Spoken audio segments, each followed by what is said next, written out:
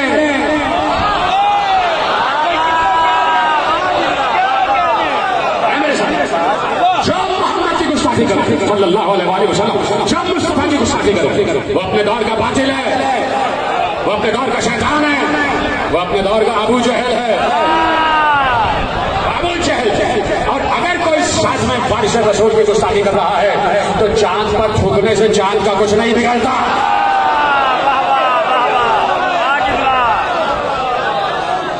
چاند پر تھوکنے سے کچھ نہیں بگڑتا, خود اپنا ہی چہرہ داغدار ہو جاتا ہے. میں تو صرف ایک جملہ کہتا ہوں, کیوں نہیں میری بات پر اور کیوں نہیں میری بات بھی رسول کی بات پر کیوں نہیں عمل کیا جاتا.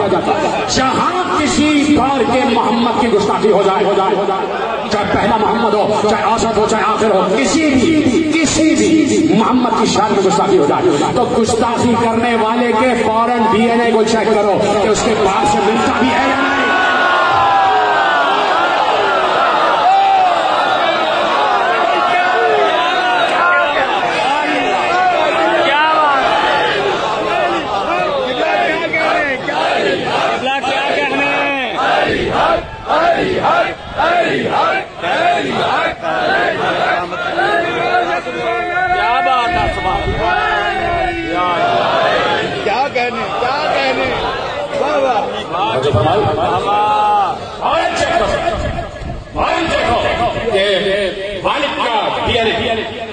بیٹے کے ڈی این اے سے مل رہا ہے یا نہیں.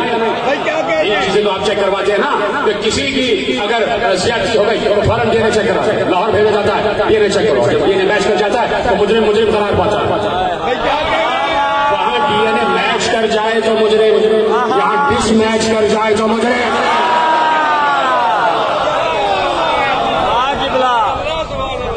اور پھر اگر ڈی این اے باپ سے میچ نہ کرے تو باپ کو سزا نہ دینا.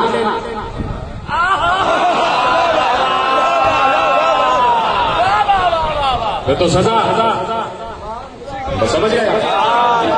اور جو فرماتے یہاں مسئلہ یہ نہیں ہے کہ کس کی گستاخی ہوئی اور کس کی شان بیان کی گئی. یا مسئلہ یہ ہے کہ ہر انسان اپنا شجرہ پہچان پاتا ہے. کوئی شان بیان کر کے بتا رہا ہے کہ ہم اعلیٰ نسب ہیں, کوئی گستاخی کر کے بتا رہا ہے کہ ہم کل بھی بد نسب تھے آج بھی ہیں.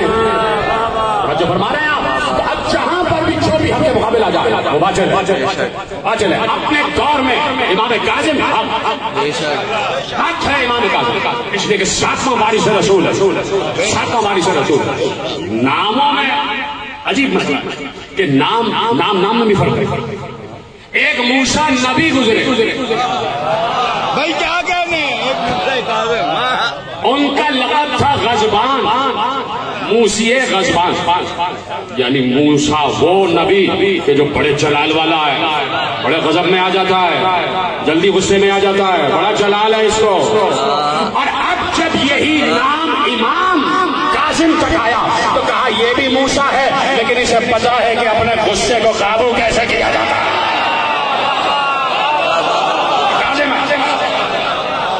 یہ موسی کاظم, وہ نبی یا موسیٰ یا امام موسیٰ. آیا کہ نام یقیناً اللہ کا رکھا ہوا نام موسیٰ، وہ بھی قابل قدر، یہ بھی قابل قدر.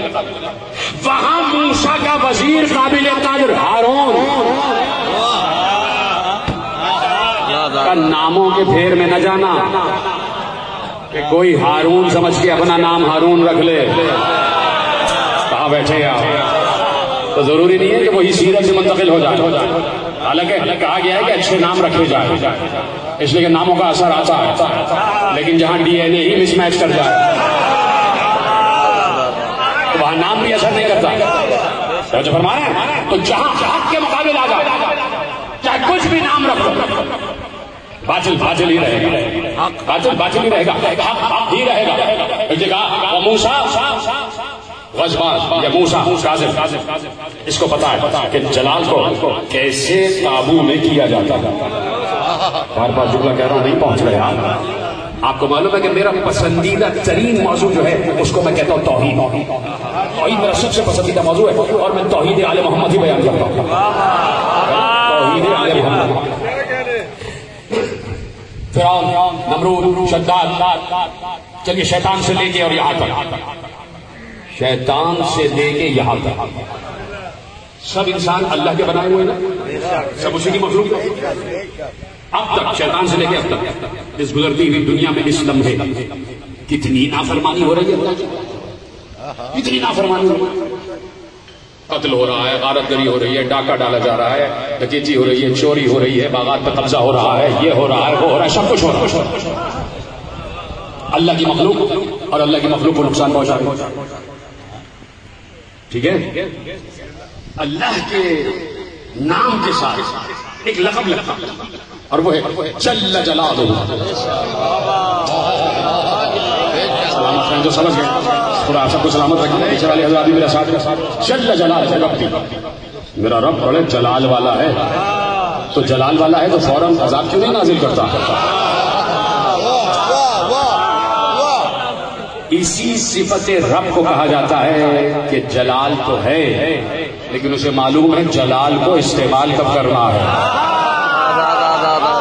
موسی کاظم نہ ہو تو اس کی یہ صفت جلال صفت کاظم سمجھ ہی میں نہ آئے کہ وہ جلال والا قدرت رکھتے ہوئے بھی کیسے افو درگزر سے کام لیتا ہے. سمجھ گئے میرا سلام. تو اللہ کی ایک ایک صفت کا مظہر ہے میرے دور کا ایک ایک امام. اللہ کی صفت کاظمیت کا مظہر ہے میرا مولا موسی کاظم. مجھے کاظم نے بتایا کہ وہ اپنے جلال کو کیسے قابو کرتا، وہ اپنے جلال کو روکتا کیسے ہے، وہ درگزر سے کام کیسے لیتا. جب اس کا ایک نمائندہ کاظم ہے وہ کتنا بڑا کاظم ہوگا. بہت بڑا جملہ آپ نے ظاہر کیا.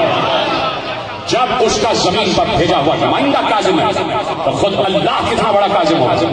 وہ کاظم ہے. 5-7 منٹ دیں گے مجھے؟ آپ ذرا سا لیٹ بیٹھا تھا، 5 منٹ لینا چاہتا ہوں. آپ کے پاس ہے نا وہ موضوع ہے اور یقیناً نصرت امام یہی ہے جو اس وقت ہم کر رہے ہیں. اس گستاخ کو بتانا ہے کہ تو اپنا کام کر کے اپنا شجرہ بیان کر گیا.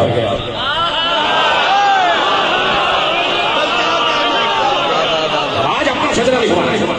ہم سرخرو ہو رہے ہیں دربار محمد، ہم سرخرو ہو رہے ہیں دربار سیدہ، ہم سرخرو ہو رہے ہیں دربار علوی. ٹھیک ہے، ہم سرخرو ہو رہے ہیں دربار حسین، اس لیے کہ حسین ہی کا تو بیٹا ہے، حسین ہی کا تو چوتھا بیٹا ہے نا اسے کا. آج دربار حسین میں بھی ہم سرخرو ہو رہے ہیں. آج ہم اپنا شجرہ پہچان رہے ہیں. تو میرے عزیزو چار دنیا کو پڑھو، چار دنیا کی کتابیں پڑھو. خصوصاً میں یہاں بیٹھے ہوئے مخلوق مجلس مخاطب میرا یعنی یہ فخر ہے کہ مقتدر میرے اہل سنت برادران میں تشریف فرما ہوتے ہیں اور مسلسل آتے ہیں تو ان کی خدمت یعنی جس کو آپ کہتے ہیں کہ فوڈ آف تھاٹس، یعنی کوئی بات ذرا عقل کی ہو جائے، کوئی پیغام پہ چلا جائے. یہ حدیث میں آپ کے سامنے حدیثوں کے افعال لگا سکتا ہوں، لیکن اس وقت میں صحیح مسلم کی ایک حدیث آپ کے حوالے کرنا چاہتا ہوں جس کے لیے میں ایک جملہ ہمارے یہاں کے بہت بڑے عالم کا جملہ علامہ نسیم الشہادی علی اللہ مقاموں کہتے تھے کہ جو صحیح مسلم کی نہ مانے وہ صحیح مسلم نہیں.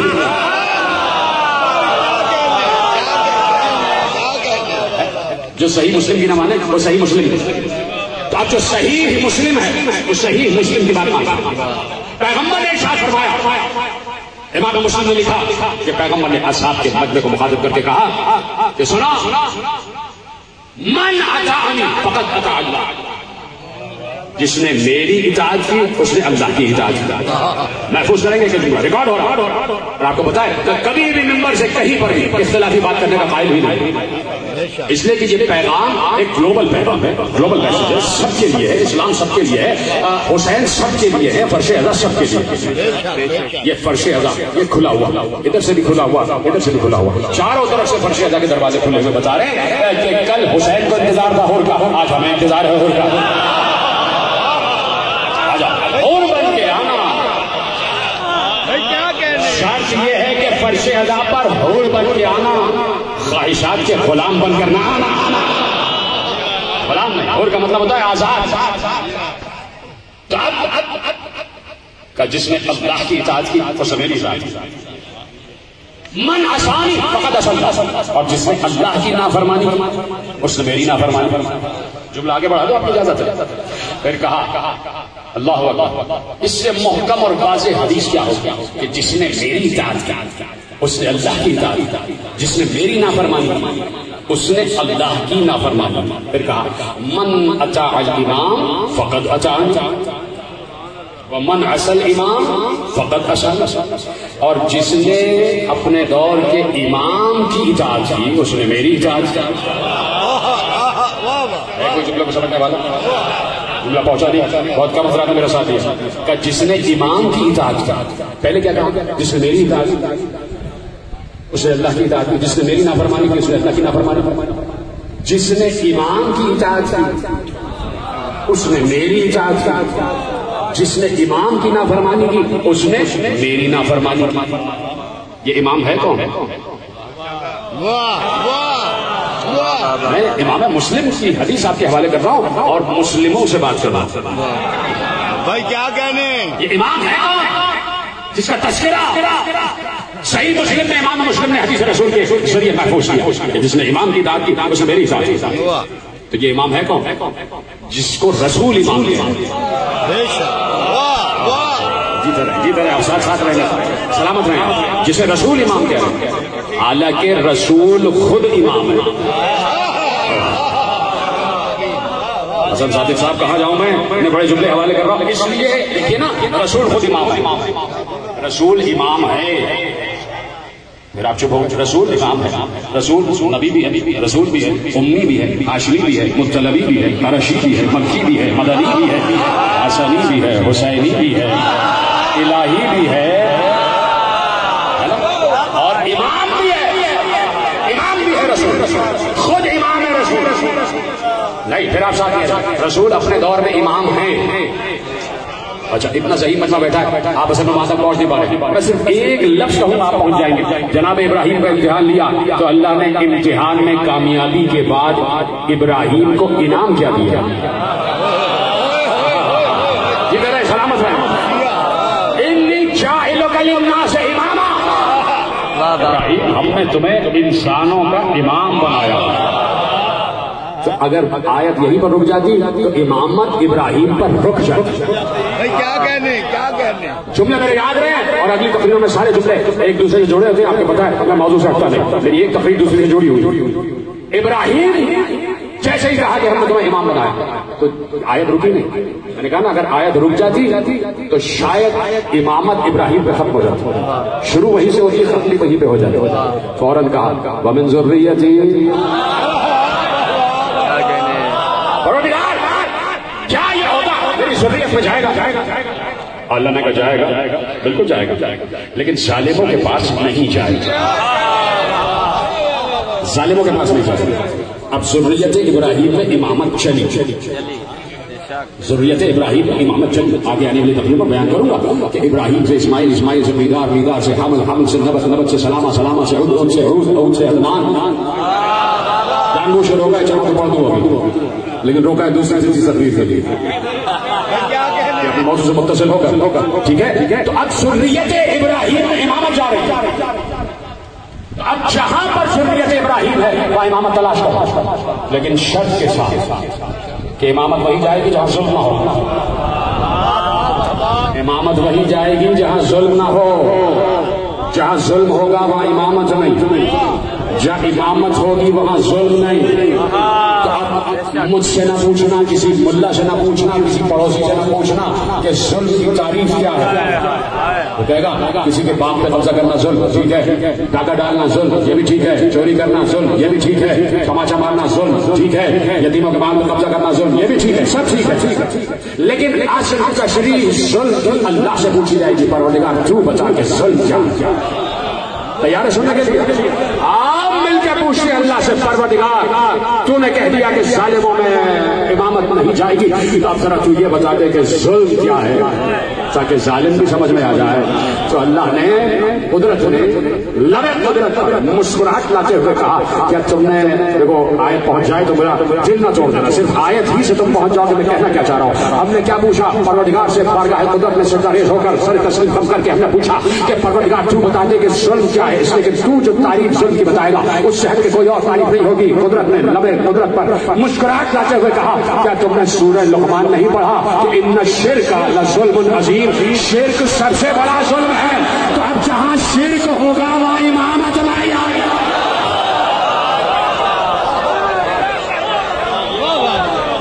تو اب نسل ابراہیم میں وہ شاخ تلاش کرنا کہ جہاں شرک نہ ہو اور جہاں شرک نہیں ہوگا وہی امامت جائے گی. تو نسل ابراہیم چلتے چلتے چلتے چلتے آگے رسول. تو رسول اپنے دور کا امام ہے نا، یہی تک جو آنا تھا. رسول اپنے دور کا امام ہے. وہ رسول ختم ہو رہی بات، جو اپنے دور کا امام ہے وہ کہہ رہا ہے کہ جس نے امام کی اطاعت کی اس نے میری اطاعت کی. بھائی جب کہہ دیا تھا کہ میری اطاعت کی اس نے اللہ کی اطاعت کی، تو آپ کی اطاعت میں امام بھی تو شامل ہے. کیا کہنے؟ اس کا مطلب ہے کہ رسول اب بتائیں گے. کیا بتائیں گے؟ کہ اگر میں کہہ دیتا کہ میری اطاعت کی اور یہیں پر حدیث ختم ہو جاتی، کاش کے جملہ پہنچ جاتا. اگر میں یہ کہتا کہ میری اطاعت کی اور حدیث یہیں پر ختم ہو جاتی، آپ کی ذہانت کا امتحان ہے میرے ساتھ. سلامت رہا. یہ خاموشی بتا رہی ہے میرے ساتھ حسن صادق صاحب. خدا کا شکر ہے کہ آپ یہ توجہ سے سنیں. یہ جہاں جہاں میری تقریر جا رہی ہے سب پورے ورلڈ میں وہ دیکھیں فیصلہ بات کی اس مجمع میں. فخر ہے مجھے اس مجمع میں. کیسی توجہ سے سنیں. ٹھیک ہے. ایسے ہی لکھا تھا گبنز نے the rise and fall of Roman empire میں. اس نے جملہ لکھا مجھے یاد آ گیا. اس نے کہا کہ جیسے ہی رسول نے دعوت انگریز بول اس نے کہا جیسے رسول نے دعوت ذوالعشیرہ میں کہا کہ کون ہے جو میرا اس مقصد میں میرا ساتھ دے گا، وہی میرا وزیر ہوگا، وہی وزیر ہوگا، وہی خلیفہ ہوگا. بھائی کیا کہنے؟ تو گبنز کا جملہ بتاؤں. اس نے لکھا a profound silence came upon whole assembly. اس نے کہا پورے مجمع میں خاموشی چھائی ہوئی تھی اور کا بیچ میں سے ایک 10 برس کا بچہ اٹھ کے کہتا ہے میں آپ کا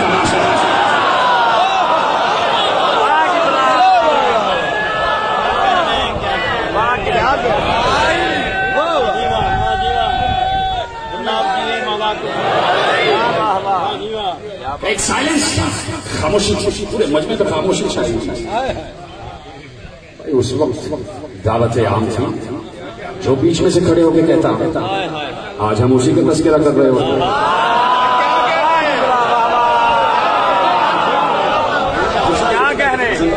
اسی کا ذکر ہو رہا ہوتا. تو آپ سن رہے ہیں. خدا آپ کی سباتوں کو سلامت رکھے. تو رسول میں نے کہا نا ذہانت کا امتحان. اگر رسول صرف یہ کہہ کے حدیث ختم کر دیتے کہ جس نے میری اطاعت کی، رسول امام ہے نا، تو امام اپنے لیے بھی کہہ رہا ہے جس نے میری اطاعت کی اس نے اللہ کی اطاعت کی. حدیث یہاں ختم ہو جاتی تو اس کا مطلب ہے کہ ختم نبوت پر صرف نبوت ہی ختم نہ ہوتی بلکہ امامت بھی ختم ہو جاتی.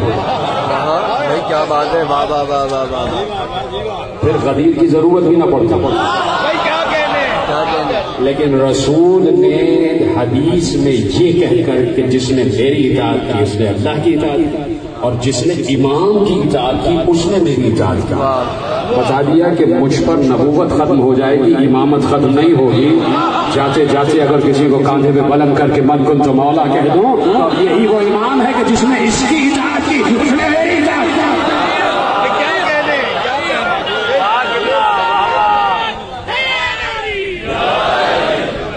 غدیر غدیر غدیر کے بعد حسن مشتبہ کے لیے علی نے غدیر قائم کیا. حسن یہ سوال پوچھنے آئے بیٹا, ذرا تم تو اس کے سوال کا جواب دے دو. تو حسن مشتبہ سے سوال کا جواب نہیں دلوا رہے تھے. میرے نوجوان جملہ ضائع نہ کیجیے. ممبر سلونی پر حسن مشتبہ کو کھڑے کر کے سوال کا جواب نہیں دلوا رہے تھے, بلکہ کہہ رہے تھے من کنت مولا ہو فہذا حسن مولا.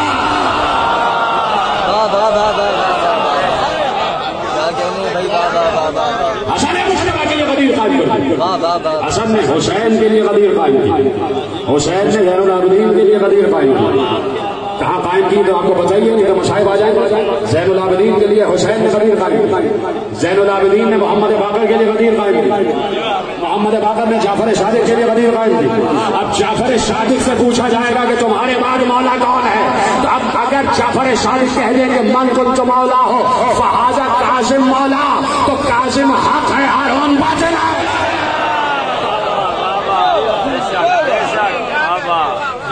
اپنے دور کا جائز جب لیا جائے گا تو جائز دور میں جائز دور. تو اس لیے میں نے کہا کہ جرأت اظہار حق ہونی چاہیے. حق بیان کرنے سے کوئی کسی کو نہیں روک سکتا. جائیے آپ کب ہو رہی ہے بات, آپ انگلینڈ جائیے اور وہاں ہائیڈ پارک ہے. ہائیڈ پارک بھرا رہتا ہے لوگوں سے. کہا جو جس کو کہنا ہائیڈ پارک میں آئے بول دے. آزادی اظہار رائے ہے, کسی کے خلاف بولو کچھ نہیں کہا جائے گا. صرف یہ ہے کہ تشدد نہیں کر سکتے. انگلینڈ میں یہ ہے کہ آپ بول دیں, آپس میں ایک دوسرے سے بحث کریں, ایک دوسرے کو برا بھلا کہیں, پولیس بیچ میں کھڑی رہتی ہے کچھ نہیں بولتی. اس وقت پولیس بولتی ہے اگر آپ نے کسی کے گریبان پہ ہاتھ ڈال دیا. کا تشدد کی اجازت نہیں ہے. رائے کا اظہار کرو, اگر سامنے والے کو تمہاری بات سمجھ میں آ جائے گی تو وہ تمہارا ہو جائے گا. یہی تو اسلام کہہ رہا تھا, اے رسول تلوار نہیں نکلے گی, ان کو بھی بلا لو تم بھی چلے جاؤ, جو جھوٹا ہو اس پہ اللہ کی لعنت ہو جائے. یہ ہے اسلام, یہ ہے محمد, یہ ہے کربلا. آج اسی کربلا کی یاد کے لیے بیٹھے, جس نے ہائے کہا ہے. ممبر کی قسم اس نے اپنی قبر کی پہلی رات سے نور سے منور کر دیا. میں تمہیں زین العابدین کا بیٹا ہوتے ہوئے یہ تو تم نے ہائے کہا ہے, میں تمہیں اطمینان دلاتا ہوں تمہاری قبر اب اندھیری نہیں رہے گی. جو نام حسین پر ہائے کہنے کا وہ اپنی قبر میں چراغ لے کے جاتا ہے, اس کا استقبال پھر خود حسین ابن علی کہتے ہیں آ گیا میرا رونے والا, آ گیا میرے مصائب سے ہائے کہنے والا, آ گیا ہائے کہنے والا. نہ پڑھتا میں یہ جملہ حسن صادق جیسے ذاکر بڑا مرتبہ. حسن بھائی سب سے بڑا مرتبہ یہ نوحہ, آپ کے پاس اس سے بڑا کوئی تاج نہیں. اس سے بڑا لے جائیے, جتنے ذاکرین ہیں جہاں جہاں میری آواز سنی جائے گی آپ کے حوالے کروا دیں گا. میری کتاب انشاءاللہ پریس میں گئی بھی آ جائے گی, ولایت العباس. اس میں نے ایک آواز لکھی, ایک بہت بڑے عالم, وہ بہت بڑے ذاکر بھی تھے, بہت بڑے ذاکر. اور روضہ خان کہتے ہیں ذاکروں کو مصاحب پڑھنے والے. تو ایک بار انہوں نے خواب دیکھا کہ ان کی روح پرواز کر اور روح پرواز کر رہی. وہ کہتے آسمان سے میں نے کچھ سواریاں دیکھی, 27 نور کے گھوڑے تھے, ان پر کچھ ہستیاں بیٹھی ہیں 27 کا. جیسی میری نگاہ پڑی تو سب سے آگے جو تھے گھوڑے پہ بیٹھے تھے وہ حبیب ابن مظاہر تھے.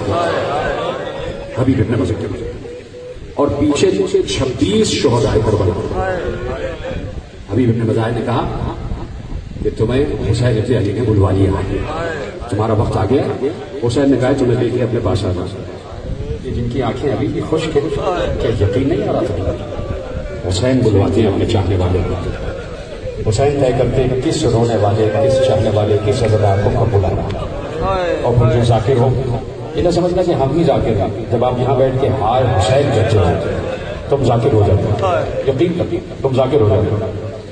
ایک بار کہا کہ حسین نے آپ کو بلوا لیا ہے, تمہیں بلوایا.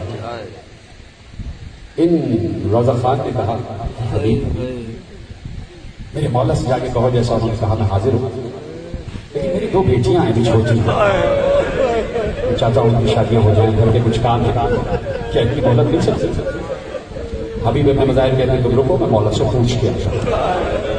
حبیب گئے، واپس آئے، کہا مولا نے اذن دے دیا، مولا نے تمہاری زندگی بہت اور تم نے جیسا کہا ہے تمہاری بیٹیوں کی شادی ہو جائے گی۔ ختم ہو گئی روایت، سنیں گے؟ ذاکر نے ایک بار دیکھ کر کہا اے حبیب ابن مظاہر، میں نے تو سنا تھا کہ کربلا میں 72 شہداء تھے، اس وقت میں کل 27 کو دیکھ رہا ہوں، یہ کیا بات ہے؟ تو سنیں گے؟ حبیب نے کہا جو ذاکر اپنی پوری زندگی میں جتنے شہداء کے مصائب پڑھتا ہے اس کی موت کے وقت اتنے ہی شہداء اسے ملے ہیں، اس لیے ہر شہید فقیر یا اس سے بڑا کوئی مرتبہ نہیں ہے، اس سے بڑا کوئی تاج نہیں ہے، اس میں پر سے بڑا کوئی تخت نہیں ہے کہ جہاں حسین ابن علی دینے آ جائیں۔ خدا سلامت رکھے تمہاری بھیگی ہوئی آنکھوں کو، آج ایک گجری ہوئی ماں کو قرصہ دینے آئے ہو، گجری ہوئی ماں کو قرصہ دینے آئے ہو۔ کسی ذاکر نے خواب میں دیکھا حسین سر سے پاؤں تک لہو لہان ہے، سر سے پاؤں تک حسین کے جسم میں سوراخ ہوئے ہیں، ہر سوراخ سے لہو بہ رہا ہے، 1900 ہے زخم تنے پاش پاش پر، میرے علی سے لکھا نا کہ 1900 ہے زخم تنے پاش پاش پر، زینب نکل حسین تڑپتا ہے فاقتا، ٹھیک ہے؟ تو کہا کہ پورے جسم پر زخمی زخم، ہر زخم سے لہو رس رہا تھا۔ اس ذاکر نے کہا مولا اتنے زخم، کہا کہ امت نے بڑے زخم دیے ہیں۔ دوسرے دن خواب میں دیکھا، پھر حسین کو دیکھا، حسین کے سارے زخم ختم ہو چکے، سارے زخم ختم ہو چکے۔ ذاکر نے پوچھا مولا یہ سارے زخم کل تک دیکھے اور آج سارے زخم ختم ہو گئے؟ کہاں سارے زخم ختم ہو گئے، صرف 2 زخم ہیں جو ابھی ہیں وہ دکھائی نہیں دیتے۔ کہ مولا یہ سارے زخم ختم کیسے ہو گئے؟ کہا جب مرہم لگا لیتا ہوں زخم ختم ہو جاتے ہیں۔ اس نے پوچھا وہ مرہم کیا ہے؟ کہا جب جتنے عزادار میری مصیبت پر روتے ہیں تو ان کے آنسو میرے زخموں کا مرہم بن جاتے ہیں۔ کہ یہ 2 زخم جو آپ کہہ رہے ہیں ابھی ہرے ہیں، منظر نہیں ہوئے؟ کہا ایک عباس کے کٹے ہوئے شانوں کا، ایک علی اکبر کے زخمی جگر کا۔ آپ کی آوازیں بلند ہو جائیں، اس سے بڑا کوئی مسائل ہو نہیں سکتا میرے عزیز۔ پہلی محرم آ گئی، ختم کر رہا ہوں تقریر، جی آپ ماتم کریں گے اور یقیناً ماتم ہی کا مہینہ ہے۔ یہ ماتم ساری مصیبتوں سے، ساری بیماریوں سے بچاتا ہے، ساری آزاریوں سے بچاتا ہے۔ جو ماتم کا قائل نہیں ہے آج وہ ماتم کر کے دیکھے، اگر اس کے دل میں، اس کے جسم میں کوئی بیماری ہے، میں تمہیں گارنٹی دے رہا ہوں تم شفا یاب ہو کر جاؤ گے، شفا یاب ہو کر جاؤ گے۔ ماتم ضرور کیا کرو، ماتم ضرور کیا کرو، اسی لیے محفان کہتے ہیں کہ ماتم کرو تو یہ یقیناً ہمارے ہی حق میں بہتر ہوتا ہے۔ ماتم کریں گے نا میرے عزیزوں، ہے نا میرے ساتھ؟ آج پہلی محرم آ گئی، فاطمہ زہرا کے لال کا تذکرہ شروع ہو گیا۔ میں صرف یہ چاہتا ہوں 1 یا 2 منٹ میں ایک بیمار بچی کا تذکرہ ہو جائے، حسین کی 9 برس کی بیمار بیٹی کا تذکرہ، ایک چھوٹی سی معصومہ کا تذکرہ ہو جائے، اور حسین کی بڑی محبت کرنے والی بیٹی۔ بیٹیاں تو بڑی محبت کرنے والی ہوتی ہے نا۔ دیکھو جب بیٹیاں ہو جائیں تو پریشان نہ ہوا کرو، اپنی بیویوں کو تانے نہ دیا کرو۔ جو ساس اور بہو کے جھگڑے ہوتے ہیں ان ساسوں سے بھی کہتا ہوں کہ بیٹیاں بڑی رحمت ہوتی ہیں۔ میں خود بہت سے لوگوں کو جاتا ہوں، میری خود دعا رہی کہ مولا مجھے بیٹی دے، اس کی بیٹی مجھے عطا کیجیے۔ بہت سے لوگوں کو دیکھا انہوں نے صرف بیٹیاں ہی مانگی، انہوں نے مانگی ہی بیٹی، اور اللہ انہوں نے بیٹیاں ہی دی۔ ذرا بیٹیوں سے محبت کر کے تو دیکھو، ذرا بیٹیوں کو سینے سے لگا کر تو دیکھو، رحمت آتی ہے۔ رحمت کا حساب نہیں ہوتا، نعمت کا حساب ہوتا ہے۔ اور ایک وہ بیٹی کہ جس سے حسین محبت کرتے ہیں، اس سے حسین محبت کرتے ہوئے، ایک کو تو ساتھ لے گئے تھے نا 4 برس کی چھوٹی معصومہ، ایک کو چھوڑ دیا مدینے میں۔ مجھے بتاؤ کیا گزری ہوگی فاطمہ زہرا پر؟ کسی کے 6 بچے ہوں، 3 بچوں کو کچھ دے اور 3 کو کچھ نہ دے، تو جنہیں نہیں دیا انہیں صبر آ جاتا ہے کہ باقی 2 کو بھی نہیں دیا۔ لیکن اگر 5 کو سب دے دے اور 1 کو کچھ نہ دے تو جو 1 ہوتا ہے نا اسے بڑا غم ہوتا ہے، بڑا صدمہ ہوتا ہے۔ حسین نے فہرست میں سب کا نام لکھوا دیا، زہرا کا نام نہ لکھوایا، زہرا کا نام نہ لکھوایا۔ تو اب میں پوچھنا چاہتا ہوں کیا گزری ہوگی چھوٹی بچی کا؟ کیا گزری ہوگی علی اکبر کی چہیتی بہن پر، کیا گزری ہوگی. بس قافلہ جا رہا ہے، قافلہ جا رہا ہے، آخری جملے اور تم نے گریہ کر لیا ہے اور خدا تمہارے ان آنسوؤں کو رومال زہرا میں جگہ عطا فرما دے. قافلہ جانے کے لیے تیار ہوا. حسین ابن علی نے ایک ایک بیوی سے کہا جاؤ صغرا کو آخری سلام کر کے باہر آ جانا. ہر بیوی سے کہا دیکھو رکنا نہیں، صغرا کے پاس رکنا نہیں. ایسا نہ ہو کہ صغرا دامنگیر ہو جائے اور تمہارا دل پسیج جائے. ایسا نہ ہو کہ تم مجھ سے یہ کہو کہ صغرا کو ساتھ لے چلو. ہر بیوی سے کہا جانا اور خدا حافظ کہہ کے باہر آ جانا، جانا اور الوداع کہہ کے باہر آ جانا. کچھ سننا نہیں، جانا اور الفراق کہہ کے باہر آ جانا، جانا اور صغرا سلام کہہ کے باہر آ جانا. ایک ایک بیوی آتی صغرا خدا حافظ، صغرا خدا حافظ. کیا سن رہے ہیں؟ اگر ہاتھوں میں دم ہے تو سینے پہ رکھ لو. میں یہ نہیں کہتا تمہارے سینے پر، صرف ایسے ایسے آہستہ آہستہ آہستہ آہستہ کہتے رہو. سب بیویوں نے کہا صغرا خدا حافظ، صغرا خدا حافظ، صغرا خدا حافظ. آخر میں علی کی بڑی بیٹی داخل ہوئی، علی کی بڑی بیٹی بڑی شہزادی داخل ہوئی، صغرا کے خیمے میں داخل ہوئی. اب یہ وہ بیوی ہے، شام والی بیوی وہ بیوی ہے کہ دنیا جاتی ہے باب الحوائج عباس کے دروازے پر، علی کے دروازے پر، لیکن دنیا کی جتنی خواتین ہیں وہ بڑی شہزادی کے دروازے پر، وہ بنت علی کے دروازے پر. کہ یہ وہ دروازہ ہے شام والی بیوی کا کہ یہاں سے کسی خاتون کی دعا کبھی رد نہیں ہوتی. اور جیسے ہی صغرا نے دیکھا میری بڑی پھوپھی آ گئی ہیں، پھوپھی نے سلام دیا صغرا خدا حافظ. صغرا تیزی سے آگے بڑھی، پھوپھی کا ہاتھ پکڑ کے کہا پھوپھی اماں بابا مجھے نہیں لے جا رہے، بابا مجھے چھوڑ کر جا رہے ہیں. پھوپھی اماں مجھے ساتھ لے چلی، پھوپھی اماں مجھے ساتھ لے چلیے، پھوپھی اماں بابا سے کہیں مجھے ساتھ لے چلے. پھوپھی میری سفارش کر دیجیے، پھوپھی میری سفارش کر دیجیے. پھوپھی میں یہاں تنہا کیسے رہوں گی؟ اور ایک پھوپھی میں اطمینان دلاتی ہوں اگر سواریوں میں جگہ نہیں بچی ہے تو جہاں کنیزیں بیٹھی ہوئی ہے وہاں صغرا کو بٹھا دیا جائے، مجھے کنیزوں کی ہماریوں میں بٹھا دیا جائے. آپ جملہ سنو گے؟ ایک بار صغرا نے کہا پھوپھی اماں اس لیے ضد کر رہی ہوں، مجھے پتا ہے آپ جا کر واپس آ جائیں گی، میرا بابا واپس نہیں آئے